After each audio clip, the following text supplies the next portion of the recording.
All right. Hey, we are back for the second half of this great episode, and we are talking about this for this moderate to mediocre episode, judging by the looks I'm getting in the room. Not for me. This has been a great episode. All right. So there is a page, and this is where I get most of my information from online, is Instagram. Mm-hmm. And there's a guy I follow, the Holy Nope. Mm-hmm. Are y'all, either one of you familiar with that? I've seen him before, yeah. Okay. And it's a guy, and and I have a hard time because I don't like to judge, although I'm not a perfect person. But if you want me to not take what you're saying seriously, the twisty wax mustache is like the first sign. So if you have a twisty wax mustache and I enjoy what you have to say, you should know that you have jumped up like 10 steps in how I feel, because it's hard for me to get over that. But this guy, he'll play a clip. He gets his Bible and he goes to the front door and says, all right, I'm going to go worship. And then they play some clip that's just usually asinine. Yeah. And then he's, nope, and he just goes and sits back in the house. But one of them, sometimes there's a good one, actually. There was a good one this week where a guy was on Joe Rogan kind of setting the record straight about Jesus, and he was like, oh, all right.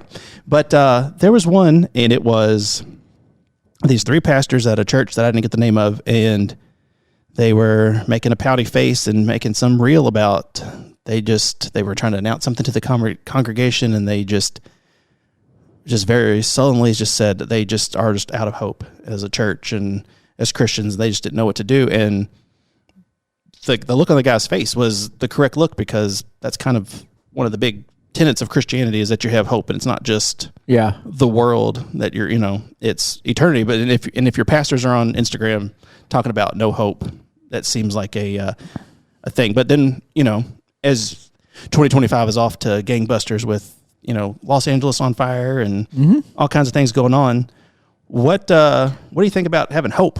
Because it seems like, do you have hope in the future, Jeremy, after I set it up with saying you need to? I think you have to. I think that it's hard at times, but I think that you have to believe that things are going to, one of the things I say a lot is you have, if you start to live your life believing your best days are behind you, it's like a whole new world of despair, because now you're just like, I have nothing to live for, towards, or whatever. So, I actually do believe that, even in hard things, you have to believe that something better can come out of that, or that something better can happen, Well, that was the second. I'm sorry. Go ahead. Well, I think so C.S. Lewis talked about this a long time ago, and N.T. Wright piggybacked on it in some of his writings, but we always think that, I know everything is tragic in LA and there's all kinds of other stuff, but it's because we're living in it now. Mm-hmm. So we always think it's the worst time now, but historically it's just not accurate. You know what I'm saying? Every generation thinks it's the worst time ever, And so I think that's part of it too, is people go through life and it's hard. And I think sometimes too, it's also because I'm the one dealing with it, now I don't have any hope. But then it's if someone else was going through the same thing and they were looking for encouragement, you'd be like, oh, you just got to keep believing and holding on. And and sometimes I'm people give the advice you would give your friend. You know what I'm saying? You have to believe that for yourself, that hey, something good could come out of this, even if it doesn't look like it sometimes. Well, the second part of the thing that brought it up to talk about this week was, according to studies, I'm a big nostalgia person, and we've talked about the different things on here, and we just talked about board games and card games and things we played as a kid, and, love of theme parks and things like that as a child, and I'm real big on things of the past, but anywhere between 10 and 20% of people think that nothing good will happen to them anymore in their life. Studies show that. So there are up to 20%, up 1 in 5 people think that it doesn't matter, that nothing matters anymore, that their best times are behind them, and that, sorry to bring down the room, but there's just no hope for even a good life. The other side of that too would be self-fulfilling prophecy, which is a term of a simple way of saying it, if you believe something, you'll prove yourself right 100% of the time. So self-fulfilling prophecy is that belief of there's nothing good, there's nothing great, there's this is awful, this is terrible.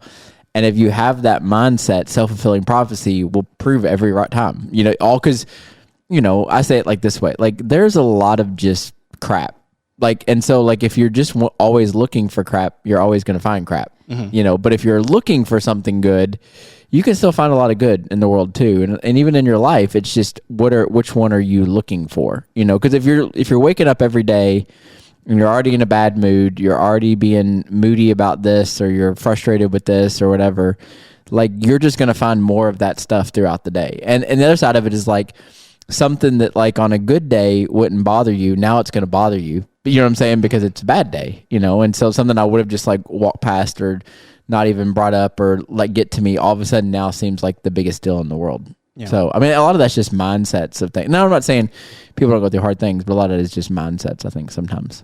Have you been reading The Secret? No, I've not read The Secret. Didn't they make that into a movie? I mean, they make a lot of stuff that they shouldn't into movies. But that's, what do you think about that, about just being out of hope? And I think we've done it to ourselves, just because I feel like we have the world's problems at our fingertips. Everything, every bit of problem within the world, like we're aware of it.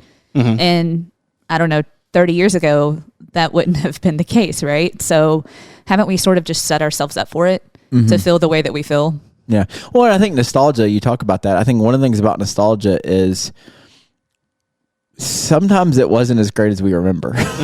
Like we remember it because we're looking to hold on to that stuff. But sometimes it's also like, you know, like I loved, like we talked earlier about board game. Like I loved, you know, on Friday nights, my dad would come home. He'd bring us the Little Caesars pizza, 2 pizzas and the white paper. I don't know if you guys remember that, you know, came in the big box.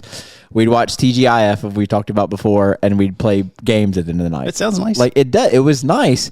But then there were also a lot of times that I'd be like, as a kid being like, is this what we're doing again? Or like, I wish I could spend the night with a friend tonight. Or like, I'd hear, you know what I'm saying? So like, yeah, there's nostalgia and it's great memories, but I also remember, you know, back then on a Friday night, when I was being like, is there nothing else for me to do? Do you know what I'm saying? And like, so I'm not saying like good or bad. I'm just saying sometimes nostalgia blinds the fact that it wasn't always as great as, you know.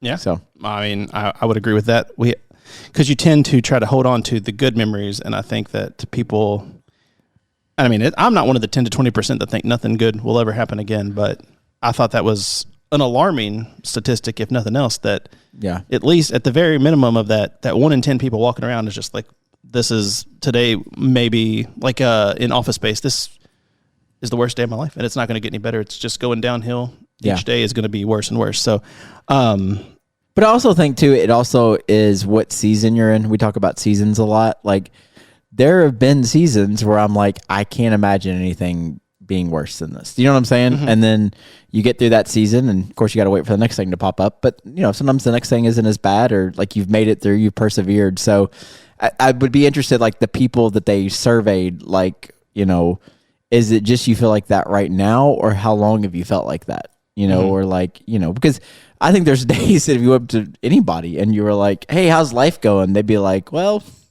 it's not great, you know, but that might have been just that day or that week or that month or, you know, so. Well, I think that's what I've tried to start in the last few months, trying to look at, like, if I look back in 10 years at what's going on now, I'll go, this is actually pretty great. Instead of just worrying about day-to-day issues that we have and think maybe like, I mean, because I'm on these dumb things on Instagram, you get the post and it's like, this was the, you know, one time we turned off the PlayStation or the Nintendo 64 for the last time and we didn't know it, and we logged out of whatever and we never knew because we grew up, and thinking, what are we doing now that in 10 years we'll go, man, we're really living it up. So Instagram loves to do that. It also, I know it says things about your kids too. Like, when's the last time you picked up your kid and held your kid? Like stuff like that. And I'm like, are you kidding me right now? Yeah. I mean, there's one that's, the guy was singing, do you want to build a snowman, to his teenage daughter? And she's like grown up down on her phone. And he's like, we used to be best buddies. And it's just so sad. And I'm like, what are we doing? I haven't, our curriculum here at church, Orange, has a parent queue app. And like, it's a good resource, but the one thing that it does send me constantly is how many days I have left with my children until they turn 18. Wow. Yeah. It is ridiculous. It's like out of here with that. It's so terrible. And it makes me feel so guilty. Yeah. I'm like, that's not helpful. No, that's the worst thing I can think of. I know. Exactly. I'm like, it's a countdown just to make me feel bad about like yelling at my kid last week. Or well, there's a thing something. that like with the travel agent stuff that I see people do, and it's you only get 18 summers with your kids. I think about that a lot. And I'm like, well, this is ridiculous. If everybody's still listening, I apologize for even saying it out loud. It's the worst thing that I can possibly think of. So it's like reverse nostalgia where you're mad at the future. But I think that goes back to the bigger point is that like we're sad about that because we have children. Mm-hmm.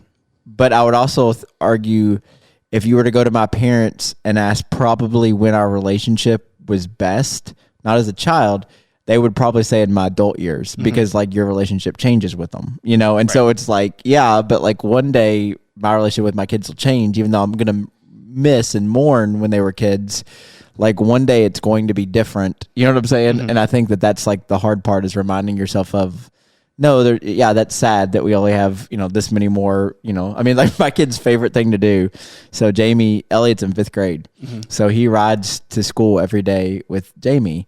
And every day he's like, you know, next year I'm not gonna be riding to school with you. But like every day, like, what's wrong with him? Yeah, exactly. He thinks it's hilarious. But like, you know, but then I'm also like, yeah, but like there'll be a new season, new chapter in lives, and you know, it'll be fun. I wouldn't even say that to Addie because she'll be in high school next year. And if I were like, well, this is the last Christmas break of middle school, or you know, next year it'll be different because we'll be taking you to high school early, and then you know, this will all be changed. She'd think about it every morning because she's like me, and we would just be weeping all the way to school instead of singing Taylor Swift like we did this morning. I think the other side of it is one of the conversations I think that is interesting about like Christianity is our faith is rooted in this idea the worst possible thing could happen. So then what? You know, like Jesus dying on the cross in that moment to everybody that's put their trust and faith in Jesus is the worst possible thing that could happen.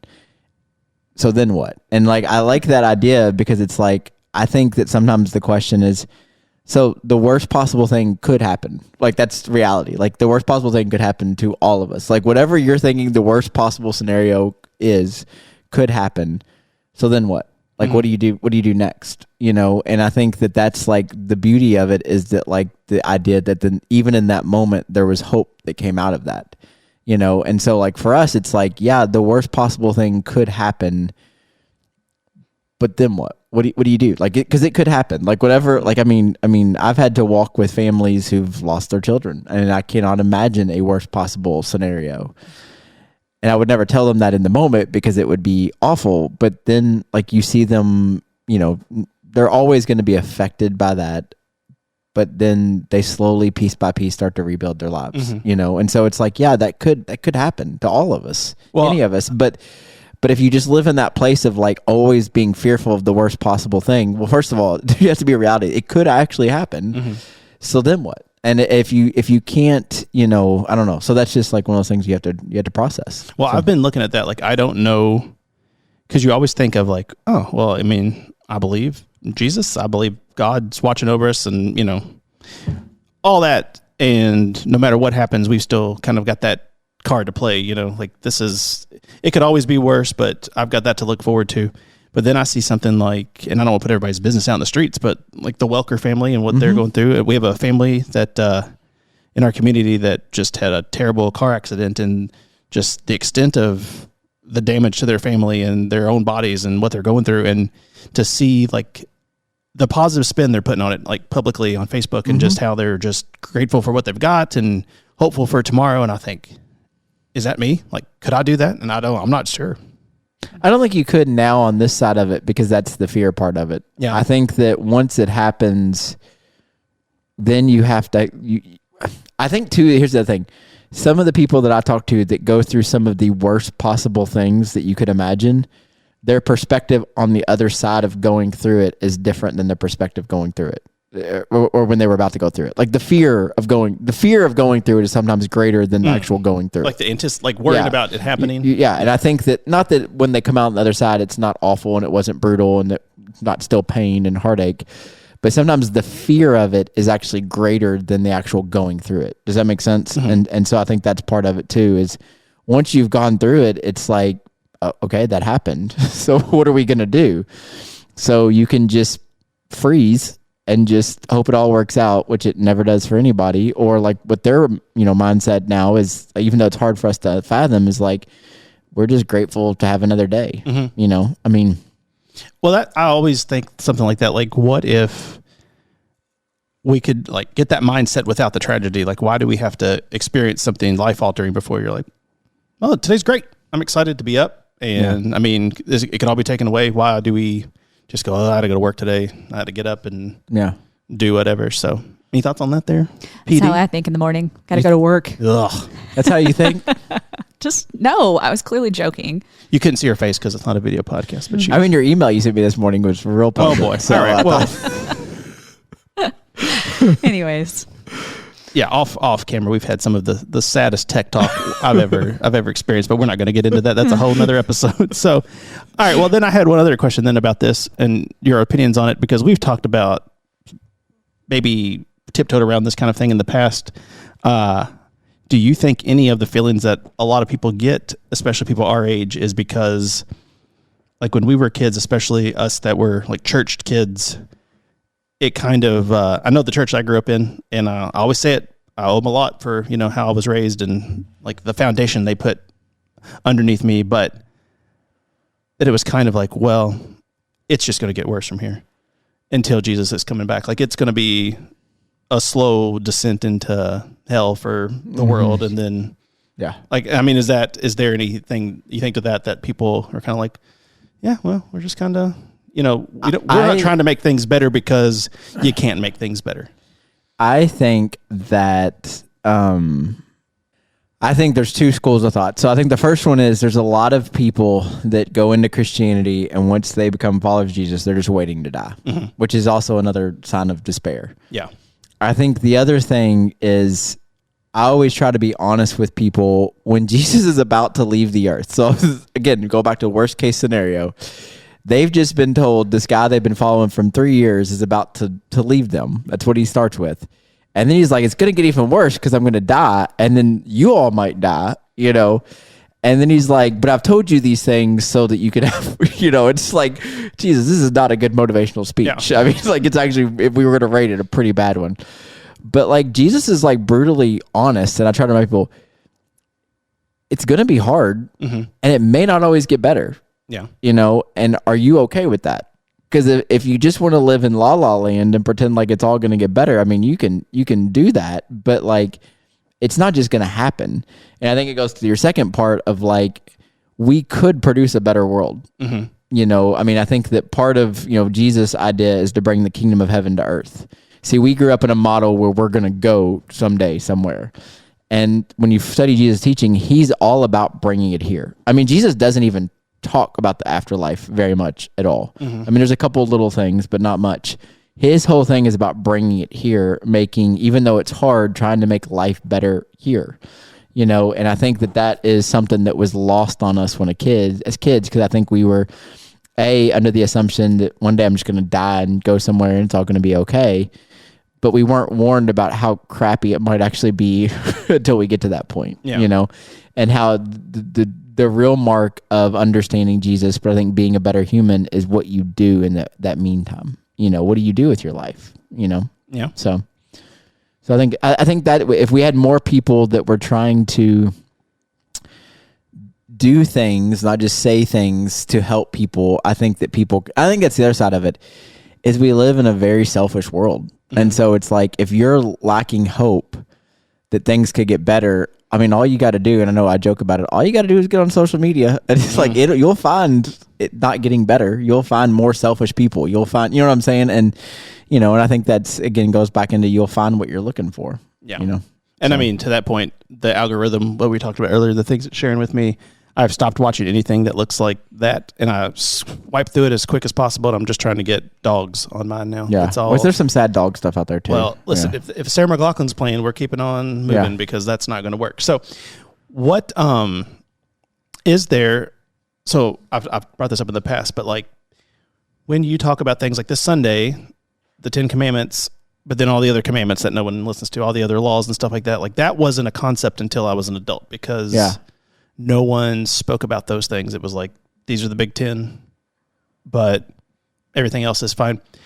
Is there a resource other than the Bible that's good for picking up things like that? Because I feel like and we don't like to get political on here, but I feel like that is, especially the 10 Commandments, has been a social point, hot button, at least for the past 10 years, if not longer than that, where people who they're I want to say pandering to a Christian audience are like, we are putting the 10 Commandments up here and we're putting it up there and we're doing all that stuff. We're not going to follow any of it, but we're putting it up and forget anything else Jesus said, or anything Jesus said, because he didn't say the 10 Commandments, but any other laws, we're looking at this kind of thing. But as a child, it was like, yeah, that's right, because that was the kind of church I grew up in. It was like, those people know the 10 Commandments. That's who I like. But then as an adult, you're like, oh, this is, the 10 Commandments are awesome. But contextually, why are we, are there like... I mean, so here, okay, so resources, I can come up with some off the top of my head. I'm just trying to think of all the books I've read. And like, you get pieces here and there. But like, so the Bible's a good place to start. Like, other than the Bible, because... But here's what I'm saying. This is, people don't understand the Bible. So if you go to Acts chapter 15, okay, Paul goes to Jerusalem and gets in an argument with all of the other apostles and church leaders, basically saying we should not put on the Gentiles these laws that none of us can even keep. Mm-hmm. So this is Paul going to bat for all Gentiles, which is including us, right? So Paul is going to bat and saying, listen, we can't even follow the 10 Commandments, much less the other 613. So we shouldn't make these Gentiles, like we should make it easy for them to come to God, right? So the reason I say that is the irony of like what you just said, of people making this big deal about, well, the 10 Commandments aren't on the school walls or on that. And the 10 Commandments are great. The 10 Commandments, if you break them down, are all about making true and right relationship with God and true and right relationship with each other, which is what the goal is. Yeah, there's not just to go back. There's nothing wrong with the 10 but what I'm saying is like the irony of that is like, you say outside the Bible, but even in the Bible itself, there's a guy like putting his name and his line, his life on the line, basically arguing, yeah, we had these things, but now we have something new, so we don't even need to not worry about them because they are good.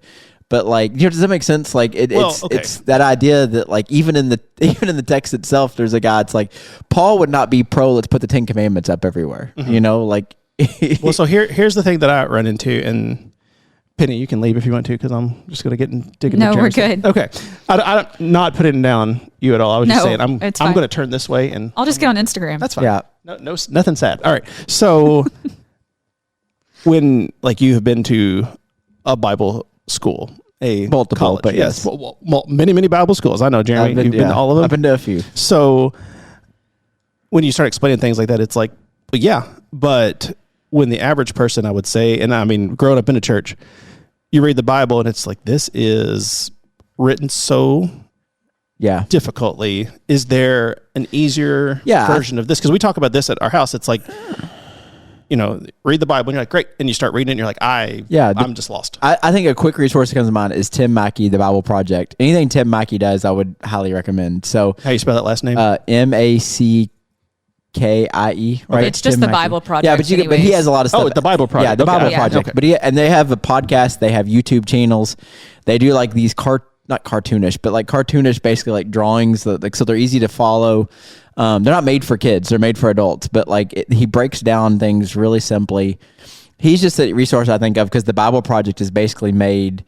It's gonna sound awful, but remember like those books? It's like those yellow cover books, like the taxes for dummies or whatever. He's not taking it and saying anybody's a dummy, but he's taking that approach of like, I'm just going to make this as simple as possible to understand. So there's like illustrations and drawings, and like I said, it's not cartoons, but it's like these things.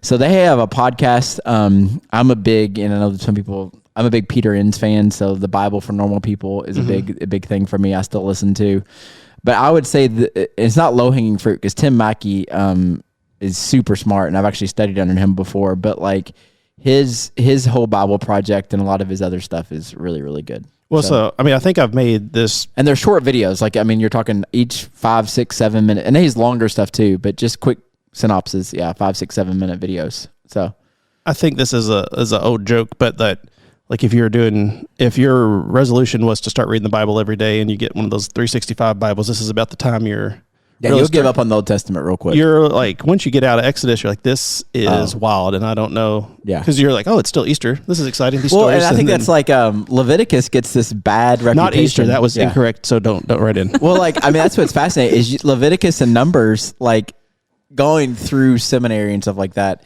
like, and hearing some other people use those, like, if you just read it, picked it up and read it, you'd be like, this is awful. Yeah. But then when you understand some of the contextual things about it, Leviticus becomes like one of the most fascinating books in the Bible, like just because it's so ancient, so it's hard to imagine. Yeah, in there.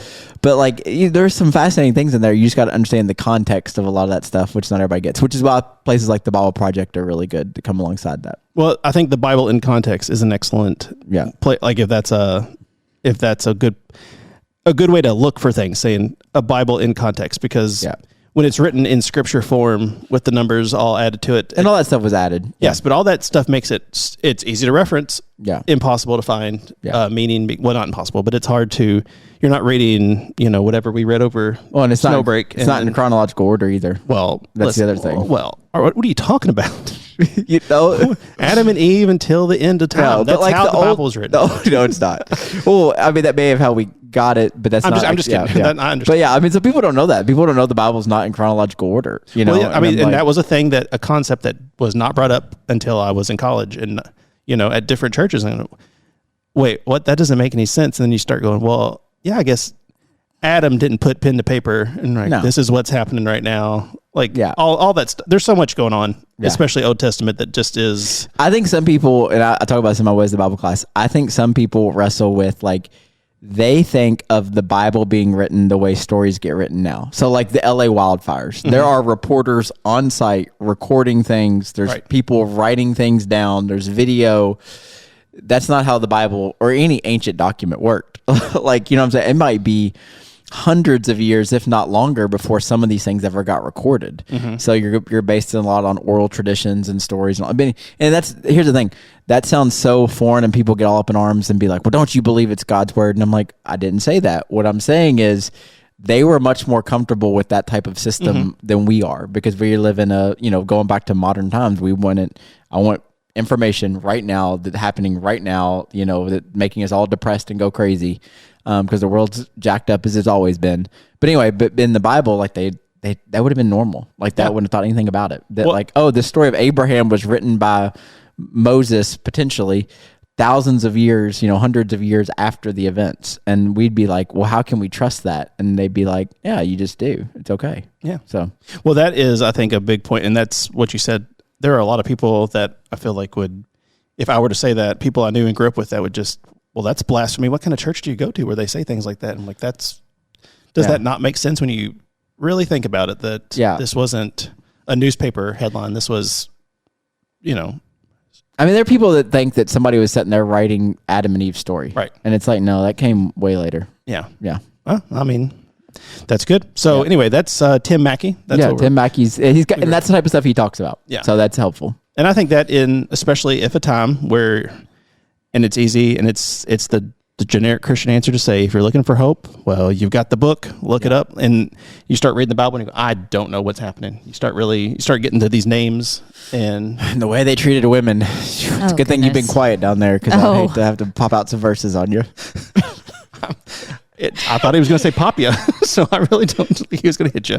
So you got any closing arguments on that? All right, we might just, we're going to end there. But hey, thanks for listening, and we'll get you with another episode of the Divinely Inspired podcast next time.